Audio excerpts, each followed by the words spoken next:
ისევ გეძინა? რა არის ბიჭო ამდენი ძილი? კარგი რა დედა რა. რა კარგი? ამიხსენი ერთი როგორ შეიძლება ამ დრომდე ძილი? უკვე 12 საათია.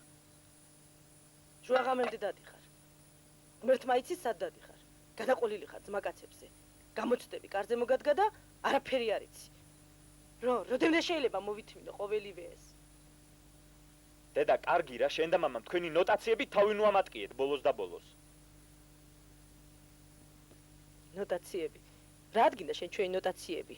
შენ გონია რომ ყოველთვის მართალი ხარ? არა დათო, შენ ცდები, არა ხარ ყოველთვის მართალი შვილო. ადრე რო ავდგე რა გავაკეთო, ვერ გავიგე. დაუსწრებელზე ვსწავლობ და გამოცდებამდე დიდი დროა. დიდი დროა. შენთვის ხომ დროს ფასი არა აქვს. შუა დღემდე გწინავს. ადამიანი ხომ ვერ გაგაღვიძებს.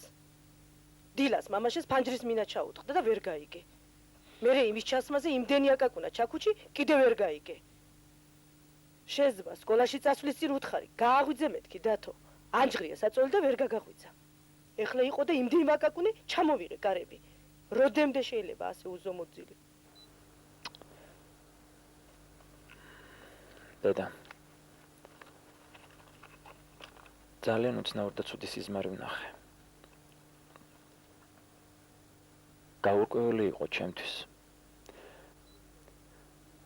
რაღაც განდეგილი ვიყავი თითქოს.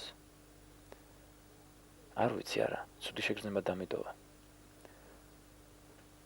დედა სიზმრის გჯერა?